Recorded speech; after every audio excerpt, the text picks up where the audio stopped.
utinye ati banzu ndebe nanje ngo nari narapfuye ngo ariko none ndi muzima ngo kandi reka nkubwire n'izina ryanjye ngo ndi alpha na omega nditangiriro nkaba n'iherezo ati ntutinye Yohana ntukuke umutima abona Yohana ndahaye yumva aramubwira ati Yohana we ati witinya haleluya ati witinya ati dore naruri yarufu haye utinya ati dore mfite ifunguzo zarwo ati mfite ifunguzo z'urupfu n'ikuzimu nzabikuraho habe nubwo byakujana Yohana witinya ndi kumwe nawe kugira ngo ngire gute kugira ngo nkuramire. Mose aravuze ngo utwigishe kubara iminsi yacu tubone uburyo dutunga imitima y'ubwenge. Ubwenge bw'abadayimoni nibwo bujana abantu muri ibyo ngibyo bukabwira ngo ambara ubusa niho abantu babona yuko uberewe ariko mwari mwabona uwambaye ubusa berwa ariko abambaye baraberwa kubera iki kuko barambaye ariko ubwenge bw'abadayimoni buja bwabwira ngo iyo niyo nzira ubwenge bw'abadayimoni bugoye abantu burabaruhije cyane bubajana mu tuntu n'utundi bukakubwira ngo inzara zawe ntabwo ari nziza ngo ariko wazongeraho izindi. Ndagafite agakobwa mu wanje gafite izo nzara ejo bundi kageye gukata ubugari ndakabwira ndako sha ubwo izo nzara se ntizijya mu bugari urabukiburiye gute ubwo n'ubwenge bw'abadayimoni bwigisha abantu ngo bagire inzara nk'izibisiga ariko Imana ntabwo yaturemye turi ibisiga yaturemye turi abantu kandi tugomba kubaho dufite imitima y'ubwenge k'abantu baremwe n'Imana. Ubwo n'ubwenge bw'abadayimoni. Hari ubundi bwenge ngo n'ubwenge bw'isi Imana yaravuze mu Bakorinto iravuga ngo ubwenge bw'abanyabwenge nzabuhindura ubusa mbuhindure kuba ubupfu. Ubwenge bwa gatatu ngo n'ubwenge bw'inyamaswa abantu. Ushobora kujana n'umuntu ukibwira ngo uri kumwe n'umuntu ngo uri kumwe n'inshuti uri kumwe n'umuvandimwe naho kumbe ni inyamaswa. Uzi ko kera iryo jambo najaga ndisoma sindi yumve neza ariko ubu nararisobanukiwe nasanze haba inyamaswa abantu biteye ubwoba bitangaje kandi ukababona bamwe ukanababonaga ngo n'abakristo muri abana mu rusengero naho kumbe ni inyamaswa kijije indwara. Ese ujye yishima ko yagukijije ariko warabanje kugira gute warabanjije warwaye sida hayibona yarabibonaga izireka ukarwara ukagera naho uremba amaze Imana ikaza ikagukiza yamara kugukiza ukavuga uti Imana ishimwe ariko utararwara ntiwigeze uyishima. Nyamara iyo urwaye hanyuma yabwo ugakira uje ukavuga uti Imana ishimwe. Hari abantu babaho ejo bundi hari umuntu banandikiye baravuga ngo yabyaye afite imyaka 56 nabwiye abo twari twicaranye mu nzu ndababwira nti ndashima Imana ko Imana yacu iracyari yayindi. Uzi ko twaje gaturirimba ngo yafashije Ana ngo ifasha Sara ariko se umudamu we w'imyaka 56 murimo murumva kuko hari uburyo yabaga ifite bwo kubyara ariko Imana yinjira imbere mu muntu ifite uburyo ijigera mu ndi karema inda yari imaze gupfa inda yari ishaje itagifite ubuzima Imana ikaremeramo ubuzima. Irembo ryera TV bingana hari n'abavuga ngo rega ngo uyu mwaka ngo babere uw'ibisubizo noneho bagasa nk'abirengagiza kuko ibibazo byo bitazabaho ariko reka mbabwire kuko tukiri mu isi dufite ibisubizo byiza dufite n'ibibazo kandi ibyo byose tugomba kubyakira nk'abakristo. Ariko icyo mbifurije ni iki ngiki ndabifuriza ngo mu mitungo yanyu yose mufite mutungemo umutima w'ubwenge kubera kuko indi mitungo yose ishobora gushira ariko twaba twarasigaranye ubwenge bukongera bukazana indi mitungo. Ubwenge buratangaje cyane ndajya kubugeraho byenda njya kugera ku gice cya gatatu cy'inyigisho zacu turi buganire kuko naziciye mu bice nka bitatu. Igice cya mbere iyi zaburi ni zaburi ya kera kuruta izindi za zaburi zose, kubera kuko iyi zaburi yanditswe n'umugaragu w'Imana Mose. Kandi muzi kuko Mose yabayeho kera. Izindi za zaburi zikunze kwitirirwa cyane Dawidi, kandi Dawidi yabayeho nyuma cyane ya Mose. Ariko iyi zaburi ni zaburi yanditswe na Mose, umugaragu w'Imana.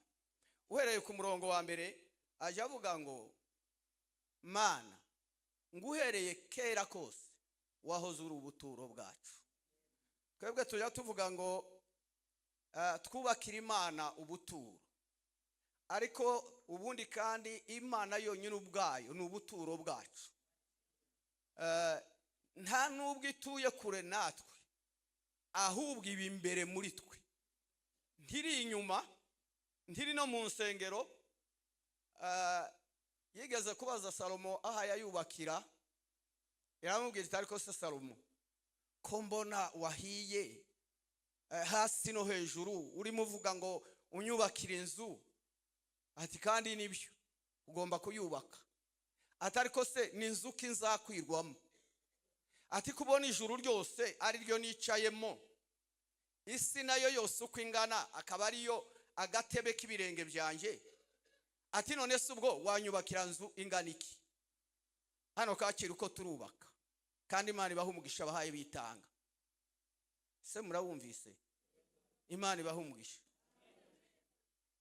Ariko kandi Imana igize ngwize ije mu rusengero rwacu, ntabwo yarukwirwamo. Urusengero rwaba rutoya, Imana ikagira iti tugasaba kandi kugura indi parcelle, nayo nubwo twagura Kigali yose ntabwo yayikwirwamo. Ariko igitangaje ni iki ngiki. Haleluya, munyitegereze. Amen. Imana iravuga ngo urwo rusengero rungana gutyo ntiyarukwirwamo, ariko izikwirwa muri iyi, kandi igakwiranwamwo n'ububasha bwayo n'ubushobozi bwayo n'ubumana bwayo bwose. Yesu yabwiye abigishwa be ngo unyizera nje na Data, uwo ninde uhavuga? Ni Yesu. Nje na Data n'umwuka wera tuzaza duture muri we. Reka mbabaze, none si ijuru n'isi n'umuntu ikiruta ikindi niki? Ijuru n'isi byarutaga umuntu, ariko umuntu kubera urukundo Imana imukunda, niyo mpamvu Imana ije ivuga ngo kubera ko kuri ikiremwa cyanjye naremye ngukunda, nzatura muri wowe. Ndetse muri Sefaniya ho ibice 3 umurongo wa 17 haravuga ngo nzicara muri wowe imbere, ngo maze Imana nigera imbere muri wowe ngo yicare iruhuke, ngo izaruhukira mu rukundo rwayo. Buriya nta handi hantu Imana ije ibona heza yaruhukira, ariko muri wowe imbere niho Imana ije ibona ko ariho hari ubuturo bwayo. Imana ngo ikaruhuka, kandi ngo ikagira iti ngo nayo ikitera hejuru ngo ikaririmba. Imana ishimwe. Erega ikije gitumuririmba kurya tugafashwa nuko hari ikindi kikurimo, hari undi uri muri wowe utumuririmba kurya. Ariko uwatabayemo ntacyo wakora, waza ugahagarara hangaha tukabona uri kurazunguruka gusa n'amaboko uhaye umwara, ariko kandi atagira icyaha yavuga. Ariko kurimo niwe uje utuma dufashwa. Natwe iyo turimo tuvuga ubutumwa bwiza, ntabwo ari twe, n'uburebure se, n'ubuhangange se, oya, ariko n'uturimo, kandi ngo uturimo aruta uri mu bisi. Ni mugari, ni munini, n'uw'icyubahiro. Amaze muri iyi zaburi Mose araririmba, aravuga ngo uhereye kera kose, ngo imisozi itararemwa, ubutaka butarabaho, ngo uhereye icyo gihe ngo wahoze uri ubuturo bwacu. Ngo ajye kugera kuri uyu murongo wa 12 ariwo turi buganireho, asenga isengesho, aravuga ngo twigishe kubara iminsi yacu tubone uburyo dutunga imitima y'ubwenge. Ninde utwigisha? Aratwigishiriza hehe se? Ni buryo ki aje yigishamo? Ariko yavuze ngo tubanze tubare iminsi yacu. Amen. najyaga ngira ngo none abakwiriye kubara iminsi yabo nabageze mu zabukuru, ariko mwumvise ko kuwa gatanu abapfuye ntabwo ari abasaza, harimo batoya. Noneho rero bagomba kugira gute? Bagomba kubara iminsi yabo. Ikibazo dufite nuko tutanayizi. Tuzi iyo tumaze ariko ntituzi iyo dushigaje. Mwe murayizi? Tuzi ariko iyo tumaze yo turayizi, usibye ko hari na bamwe batayizi. None se nk'abavutse base batazi kwandika, ubwo bapfuye guhimba iminsi, kandi nanje mbarimo, kubera kuko papa ntabwo yarazi kwandika, ariko banjanye gusa aho babarura abantu, kandi nahagiye nanje ubwanjye mfite ubwenge, kuko bari bamvanye mu kiraro banjana kuja aho tuja kwibaruza, ngo bashike barandeba gusa imyaka bampaye niyo ngenderaho. Ariko numva nta matariki yo kuvuka nzi. Nyamara ijambo ry'Imana ryatubwiye ngo utwigishe kubara iminsi yacu kugira ngo tubone uko dutunga imitima y'ubwenge. Reka mbabwire ko imyaka yacu ni mikeya kandi ni mibi. Amen. Ese turi kumwe namwe? Mwumvise ko ari mibi? Ese turemezanya ko ari mibi? Nta byiza se tujya tuyibonamo? Ni biki? N'ibyo tubonamo ni bikeya, ariko ibyinshi duhuramo n'iki? Duhuramo n'ibibazo kandi kaba mibi. Reka mbabwire ukuntu tugomba kubara iminsi yacu. Iyo dusoma igitabo cy'Itangiriro tubona yuko abantu bakera baramye imyaka myinshi cyane ijya kwegereza 1000. Umuntu aharama. Hari umugabo witwa Metusela yaramye imyaka 969. Enoke yaramye imyaka 365. Ngo kubwo gukiranuka Imana imwimura adapfuye. Iwe nicyo cyatumye hataba iherezo ry'imyaka ye, nuko ntiyapfuye kandi yamye azamuka uko yakabaye no muri rwa rugero rw'imyaka 365. ngo arabura ntibongera kumubona, Imana iramwimurira muzamura. Enoke ngo umuntu wa 7 ku isi, kandi ngo yari umuhanuzi, ngo n'ubuhanuzi bwiwe turacyabugenderaho n'ubu ngubu. Kandi reka mbabwireho bukeya muri bwa buhanuzi bwiwe. Yarahanuye aravuga ngo yabonye Uwitekaza, ngo yari ari kumwe n'ingabo z'abera nyinshi. Mutekereze namwe, Enoke umuntu wa 7 ku isi, ariko yabonye kuza kwa Yesu, kandi abona azaza ari mu bwiza bwiwe ari kumwe n'abera. Birimo kuntangaza cyane abantu b'ubu ngubu, iyo usanga bahaye bavuga ngo bimeze nka kurya ko kuza kwa Yesu. Na Enoke umuntu wa 7 yarabivuze ko Yesu azaza, kugeza na bugingo n'ubu turategereje ko Yesu azaza. Murarambirwa se mwigire gute? Azaza. Mubigira bigufi, ntabwo azaza kuko mwabigize bigufi. Murambirwe, ntabwo kizamubuza kubuza. Azasanga bamwe urukundo rwabo rwarakonje, ariko azasanga hariho n'abandi bera kandi biteguye kumubona. Amaze aravuga ngo utwigishe kubara iminsi yacu. Narimvuze iyo minsi, ariko ngo tujye kugera mwitangirira igice cya 6. Imana iravuga ngo umutima wanjye ntuzahora uruhanya n'imitima y'abantu, ngo kuko iteka ryose ngo mu buzima bwabo nta kindi kibamwo n'ubugome. Ati none imyaka yabo ngiye kuyigabanya.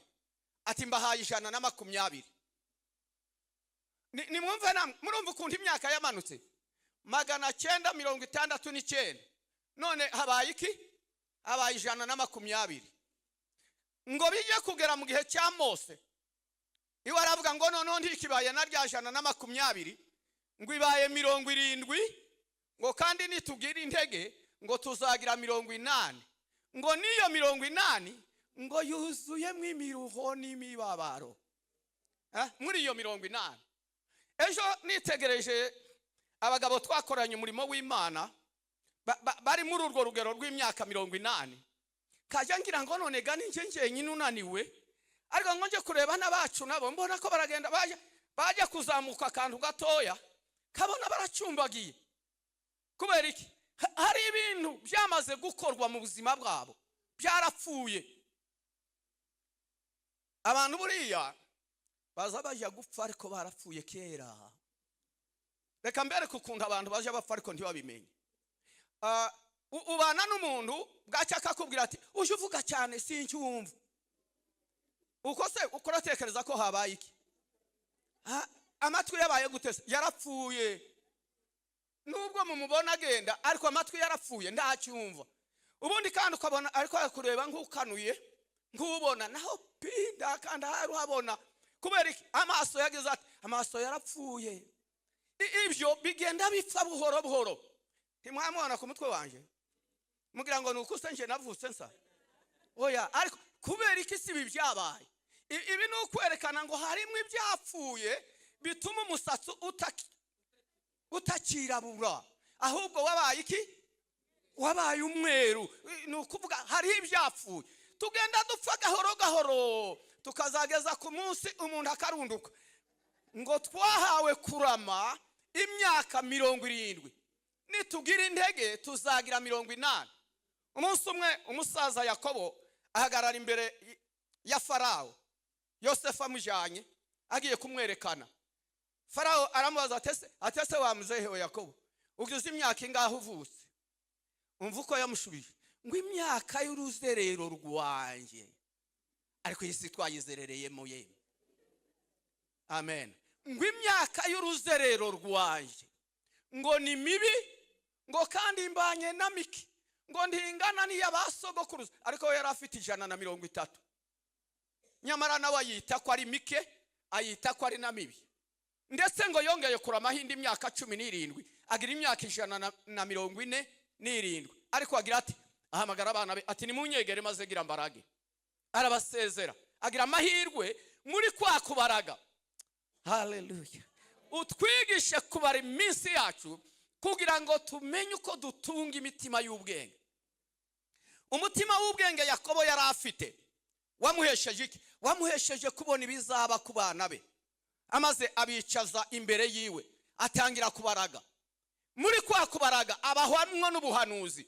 Reka mbabwire tororo ry'Imana ngo mutunga umutima w'ubwenge muzabone n'uburyo muzasezera abana banyu. Muzabarage mubaturaho ibyiza. Hari abantu baraga abana babo kandi gaburya turaga buri munsi. Iyo uhaye uganira n'abana bawe ugatangira kubabwira amagambo ukababwira n'amagambo amwe mabi, ubwo buhaye ubaraga nabi.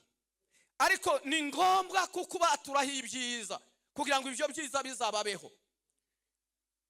Bibiliya yavuze ngo iyi myaka ngo ibaye mibi ngo kandi ni na mikeya.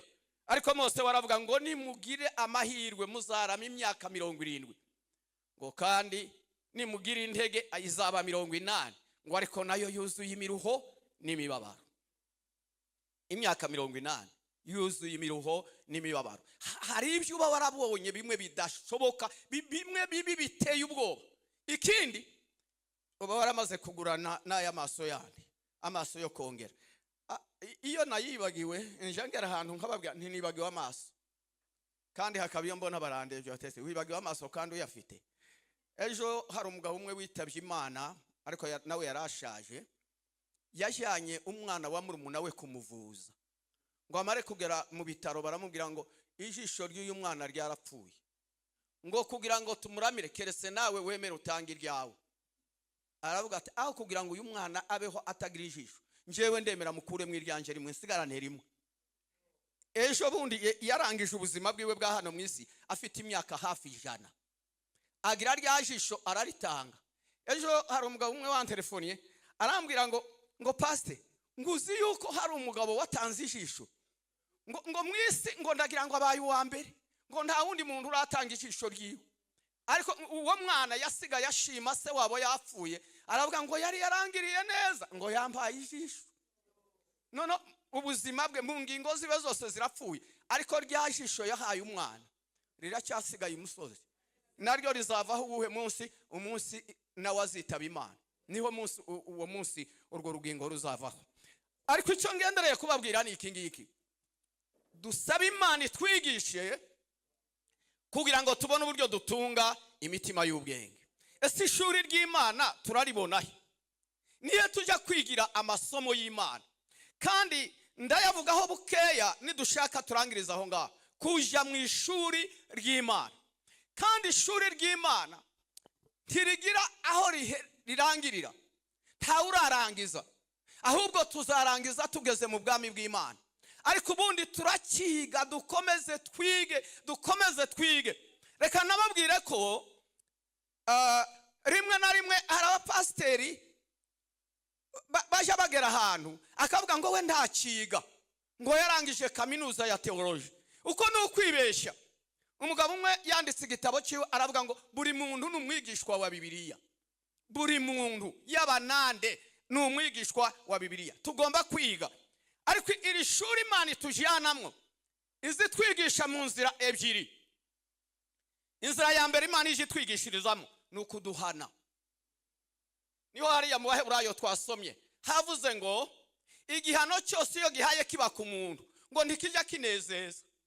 Ariko muzi umunyafu uwaye ukubitwa ngo ntawe uje unezerwa, ntawe uje utanga haleluya, ntawe uje uvuga ko yishimye kubera ari mu gihano. Ariko Bibiliya yavuze ngo uwo nkunda ndamuhana, ngo udahanwa na se n'ikibyarwa ntabwo ari umwana. Ariko turiki turi abana b'Imana. Ubwo turi abana b'Imana turiki turi n'abantu bategereje no guhanwa. Igituma Imana iduhana ni ukugira ngo ibone uko itugarura, yongere kandi tweze idutunganye. Ibihano duhura nabyo Bibiliya yatubwiye ngo muje mubyihanganira. Mutari ko noneho pasiteri utugize gute? Tugiye gusoza umwaka none wowe utujanye mu bihano. Nuko nejo nuhura n'icyo gihano ntibikagukange ngo uvuge uti ya Mana nashimye ejo bundi kayishimira ngo Mana warakoze, waramfashije nsoza umwaka wa 2023 none uwa 2024 nguye nabi. Oya, humura. Imana ije gucisha muri ubwo buryo kugira ngo izagusohore mumeze nk'izahabu yaciye mu ruganda. Ntabwo tuzinjira mu ijuru twaragiye buri munsi tuvuga haleluya gusa. Oya, tugomba kugera n'ahantu tunanirwa no kuvuga haleluya. Bwana asifiwe. Ariko banze izi nyigisho z'uyu munsi zigoye no kuzumva ndagira ngo reka mbabwire ko mu buzima hari igihe tunezerwa tukishima pe. Imana iravuga ngo iyo ibona abantu bayo bishimye bakadamarara ngo ije bashyiraho igihano kugira ngo bagire gute, kugira ngo bongere bicishe bugufi. Reka ngubwire, iyo dushima Imana ngo Mana ushimwe wankijije indwara, ese ujye yishima ko yagukijije ariko warabanje kugira gute? Warabanjije urarwara. Warwaye sida hayibona? Yarabibonaga. Izireka ukarwara ukagera naho uremba, amaze Imana ikaza ikagukiza. Yamara kugukiza ukavuga uti Imana ishimwe, ariko utararwara ntiwigeze uyishima. Nyamara iyo urwaye hanyuma yabwo ugakira uje uvuga uti ukavuga uti Imana ishimwe. Hari abantu babaho ejo bundi hari umuntu banandikiye baravuga ngo yabyaye afite imyaka 56. Nabwiye abo twari twicaranye mu nzu ndababwira nti ndashima Imana ko Imana yacu iracyari yayindi. Uzi ko twaje gaturirimba ngo yafashije Ana, ngo ifasha Sara, ariko se umudamu we w'imyaka 56 murimo murumva kuko hari uburyo yabaga ifite bwo kubyara. Ariko Imana yinjira imbere mu muntu, ifite uburyo ijigera mu ndi karema. Inda yari imaze gupfa, inda yari ishaje itagifite ubuzima, Imana ikaremeramo ubuzima, umwana akavuka ari muzima hayagenda. Kandi reka mbabwire, sare abantu bavugije impundu baravuga ngo reka n'iki Imana yari yarakubikiye ngo ubanze ugumbe iyo myaka yose ngo kugira ngo ejo bundi uzabyara umuhungu uzaza usetsa abantu. Burya Imana ni umuhanga. Ibyo dukorera byose bikora mu buhanga bwayo no mu mbaraga zayo. Irarema kuko ni Imana irema. Yabwiye umuhanuzi Yesaya iramubwira ngo humura Yesaya we, ngo biriya byose uhayubona ngo biriya birashaje ngiye kubikuraho, ngo ndarema ibishya bibaye nonaha, ngo kugira ngo abantu batazaza bavuga ngo twari dusanzwe tubizi. Urabizi se wabibwiwe niki? Abantu baza gace gato, nubwo muri mu kubona abantu birata mu nzira ugasanga umuntu yuzuye inzira, ariko avuga ngo mfite amadiploma ngana gutya, ariko ntacyazi. Amen. Mwambwa muti ntacyazi kandi yaraminuje. Umugabo umwe yabwiye umwana wiwe avuye kuri university, baravuga bati tuje gushaka hari umuriro kugira ngo bateke. Arababwira ati muri ko muraruha? Ati umwana wanje arangije university, hatarashobora gukora ikibiriti. Wa mwana aramubwira ati papa, ati ntabwo ari byo nize. Ati none wari gukora iki? Ubwo wagiye kuri university ugize imyaka yose n'amafaranga wantwaye, ariko unaniwe gukora ikibiriti akantu gatoya. Umwana aramubwira ati si ibyo nigi, si ibyo nigi. Ibyo rero bivuze iki? Bivuze ngo ntacyazi. Utazi no gukora ikibiriti ntacyazi. Tuzi agace gatoya gusa, ariko ntitukaje twibona kuri ako ngako, kuko nako ni gatoya, ntacyo tuzi muri ibyo byose. Nyamara Imana ngwije tubona nk'abandi, ngwije tubona tumeze nk'inka.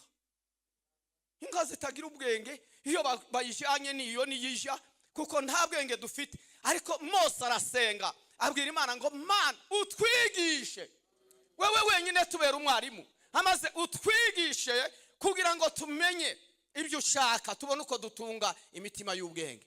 Imana yigishije Mose, ndabwira ibintu bitatu gusa Imana yigishije Mose bituma Mose ahangara kuja kwa Farawo.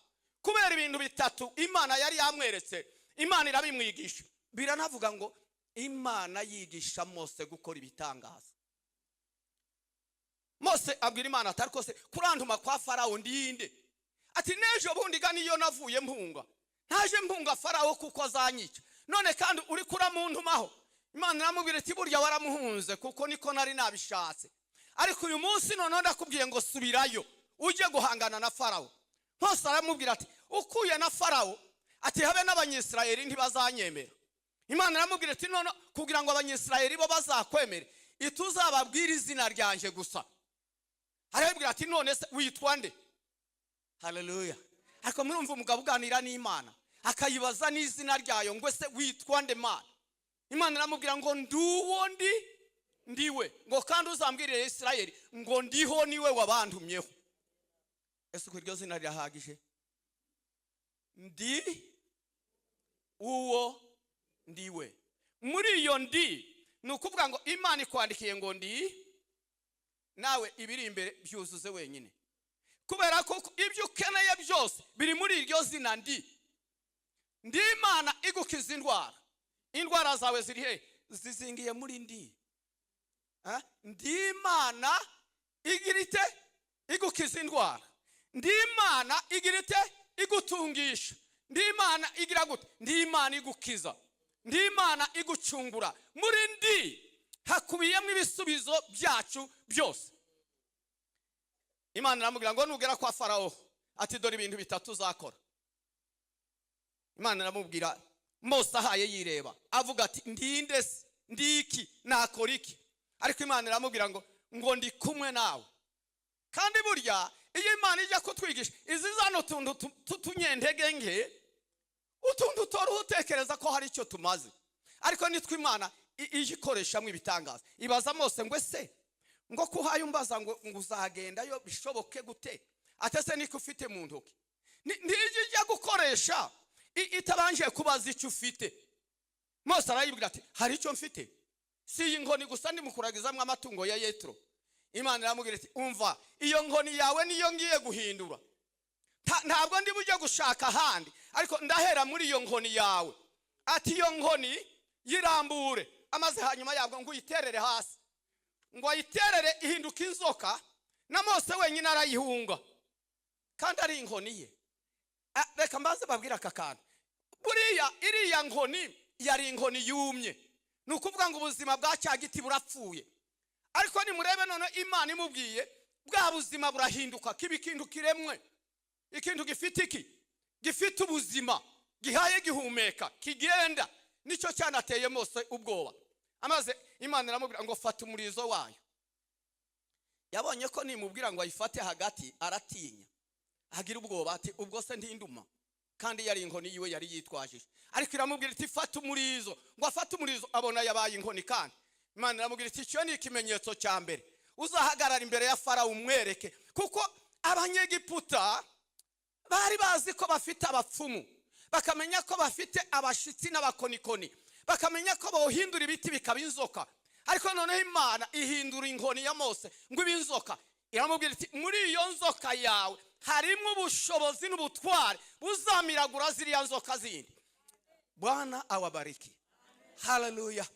Biratangaje kubona abakristo batinya abo mwisi. Ubushobozi dufite n'ubutware dufite ntabwo buhuye n'ubwabariya.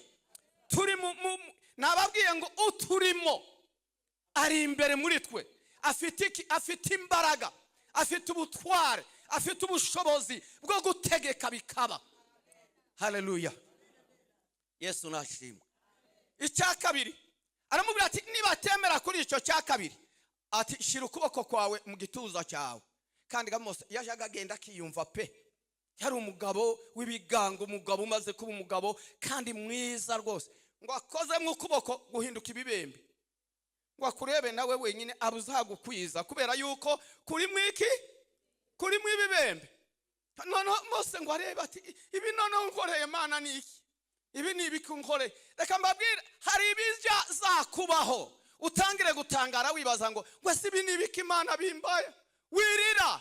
Imana yabikoze ifite n'umuti wo kubivura.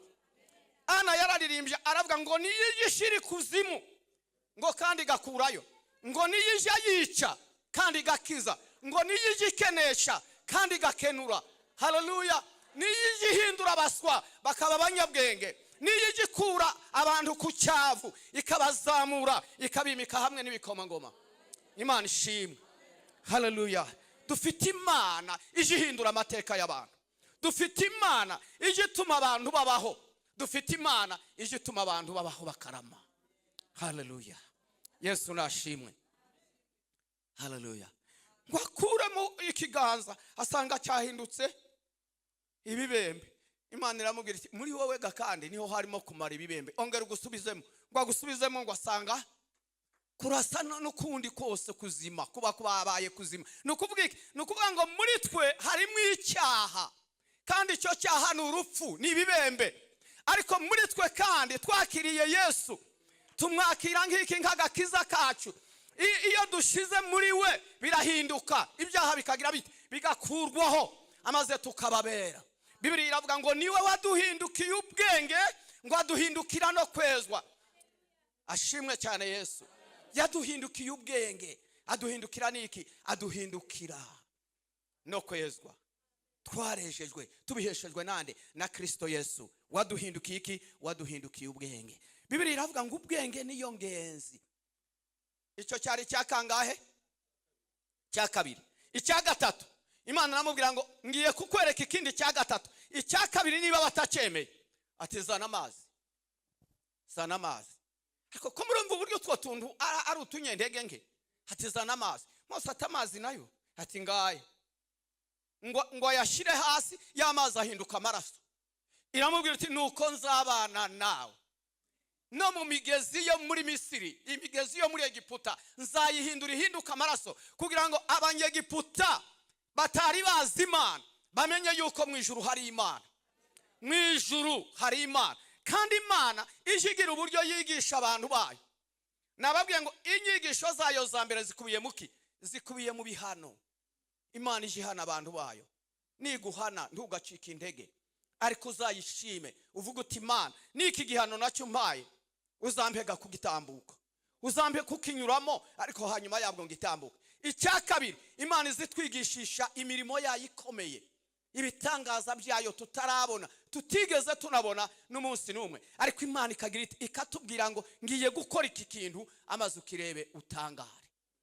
Haleluya.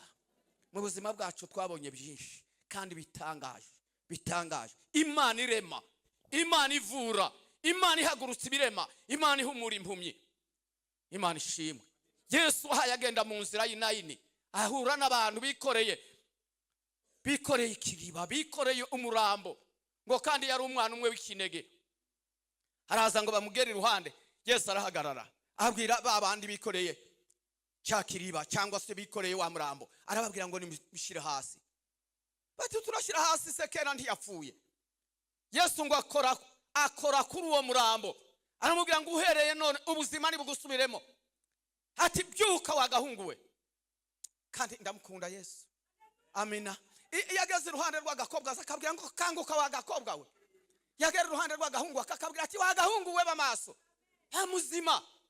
Ariko igitangaje kiwe nuko aje abibwira habe n'abasaza nawe akama kubwira nyina akaguhanga ngo mwana wa. Kandi ntanakubona nk'umwana ukuze ariko aje kubona nk'akana gatoya akakubwira ngo humura. Wari wasenga Imana amaze ukanezerwa ukumva ijwi rikubwira ngo humura mwana wanje ndi kumwe nawe. Igikecuru gihaye kigenda gikambakamba ariko akakubwira ngo humura mwana wanje ndi kumwe nawe. Turi abana b'Imana, abana bageze bate? Abana bakeneye kumva ijwi rya se. Isababwira ngo iki ngo humura mwana wanje ndi kumwe nawe. Ngubwo buryo Imana ije twigishamo. Yohana ari kukarwa ka Patimo ari mu makuba n'amagorwa menshi, umugaragu w'Imana, intumwa ya Kristo, ariko iri hehe? Iri mu kaga, irakubwe. Yesu araza aramwiyereka ngo yamubonye ate? Icyambere ngo yumvise ijwi ryiwe gusa, kandi ngo iryo jwi ngo ryasumaga nk'iry'amazi menshi, rirasuma rirahorera. Yohana nawe ariko arategera atese none ibyo nibiki kuri aka karwa mfite irungu mbuze n'ibyo ndya natandukanye n'itorero none ndi kukarwa. Haleluya. Waba wenyine inyuma yawe hari ijwi kandi rirasuma k'amazi menshi. Mwijuru ntihaba bake. Haleluya. Hari igihe tubona umuntu yapfuye ngo nyakwigendera nyina aragiye tugasana bamuhebye, ariko ijuru twebwe nitwe rizary'itabanya kwigendera, kuko turacyatuye muri iyi si. Twaba tugikora n'ibyaha tukayigwamwo twarakoze ibyaha, ariko bariya bigende yarabera nibizivuga ngo dore intwari ziratabarutse. Intwari ziratabarutse zivuye ku rugamba, zigiye kugira gute? Zigiye kugororerwa. Aramubwira ngo Yohana we ngo ntutinye. Ati banzu ndebe nanje ngo nari narapfuye ngo ariko none ndi muzima. Ngo kandi reka nkubwire n'izina ryanjye ngo ndi Alpha na Omega, nditangiriro nkaba n'iherezo. Ati ntutinye Yohana, ntukuke umutima. Abona Yohana ndahaye yumva, aramubwira ati Yohana we, ati witinya. Haleluya. Ati witinya. Ati dore naruriya rufu haye utinya. Ati dore mfite ifunguzo zarwo. Ati mfite ifunguzo z'urupfu ni kuzimu, nzabikuraho. Habe nubwo byakujana Yohana, witinya, ndi kumwe nawe kugira ngo ngire gute? Kugira ngo nkuramire. Mose aravuze ngo utwigishe kubara iminsi yacu tubone uburyo dutunga imitima y'ubwenge. Kugira ngo dutunge imitima y'ubwenge hari ibintu tugomba gukora.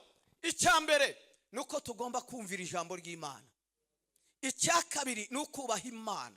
Icyagatatu nukuyiringira, haba mu bukene haba mu butunzi twiringira Imana. Muri uko kuyiringira izagira ite? Izadukomeza, izakora ibikomeye. Jo yereka ibyawe byose kandi irabizi. Haleluya. Ubanza uyu munsi nabonye ubuhamya bwinshi. Umugabo umunsi umwe abandi bahaye basenga, yakundaga inka cyane. Imana ntiyakubwira ibyo udakunda. Iyo ijya kugusubiza izihera kuri twa tuntu ukunda, akaba ari tukubwiriraho. Amaze uyu mugabo ntiyarazi ko Imana ije ivuga, ariko none abantu baraza baramubwira bati Imana iragukunda. Ati rankunda se nanjye iranzi. Batirakuzi. None uwo yari yatumye aramubwira ati reka nkubwire ikimenyetso cya mbere, nkubwire uburyo Imana ikuzi. Ati zina yanka yawe y'igitare. Wambwa bati iyo Mana nayo izi niyo nka nayo irayizi. Imana abantu nibi nababwiye ngo ntacyo bazi. Ntibazi kuko izi ni imyenda yabo. Imyenda yawe utunze mu rugo rwawe ni Imana irayizi. Ntiyatumye si yabadanyeri idahumurwaho n'umwotsi. Yarabarinze ibarindana n'imyenda yabo. Irakuzi izi naturya dutoya naturya ujuhisha. Izi ni imibereho yawe, izi ni imitekerereze yawe, izi n'ibyo uje uvuga. Reka nsoze mbabwira ngo umwaka wa 2024 mbifurije gutunga imitima y'ubwenge. ubundi kandi mbifurije gutunga akanwa katihutira kuvuga.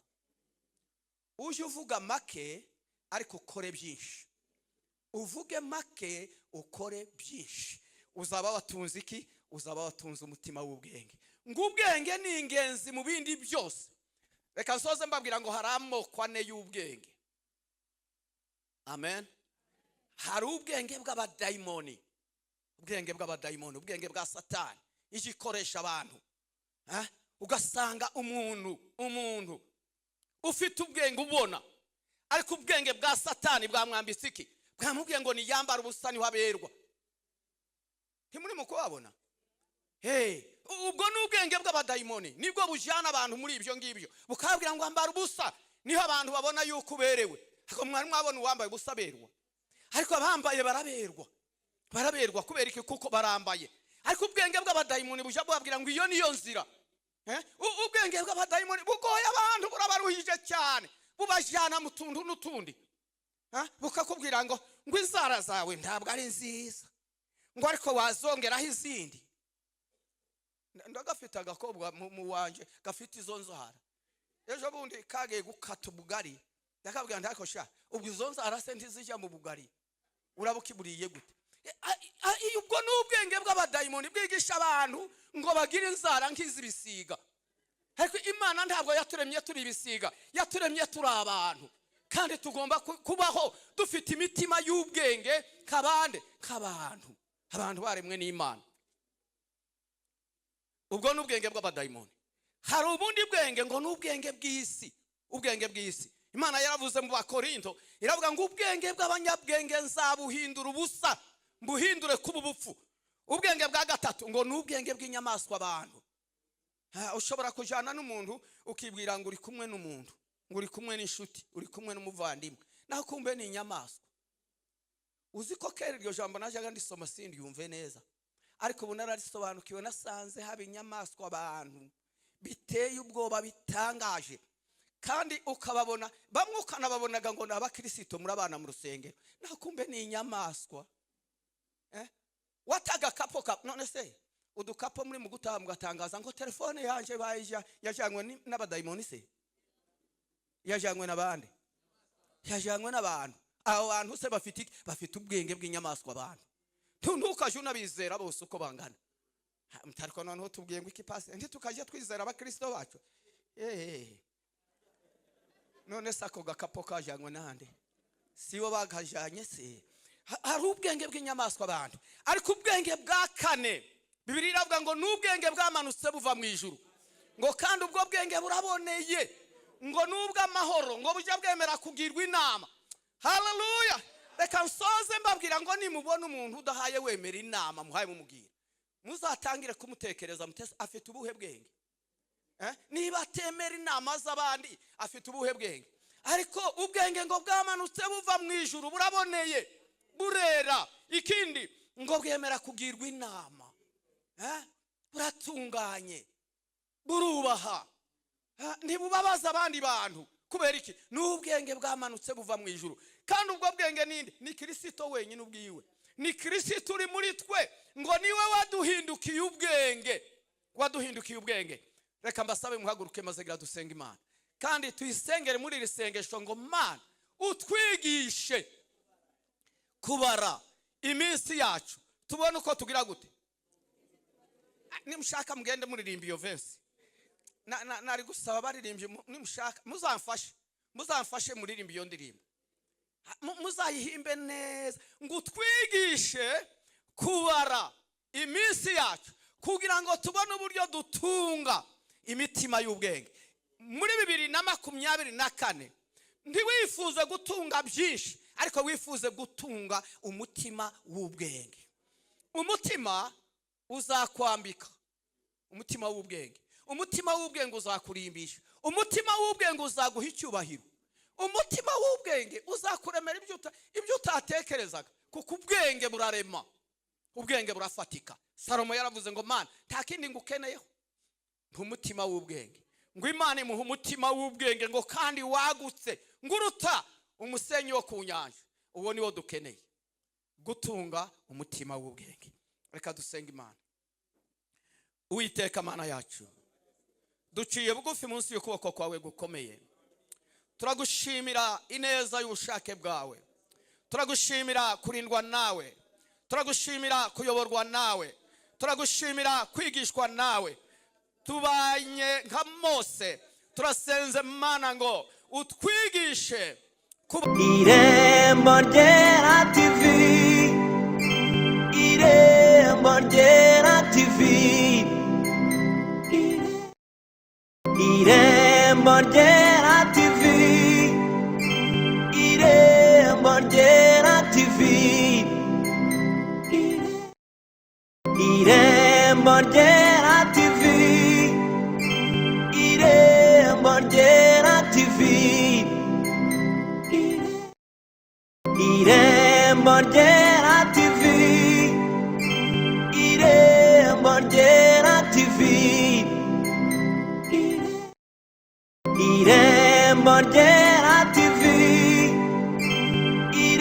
Irembo Ryera TV,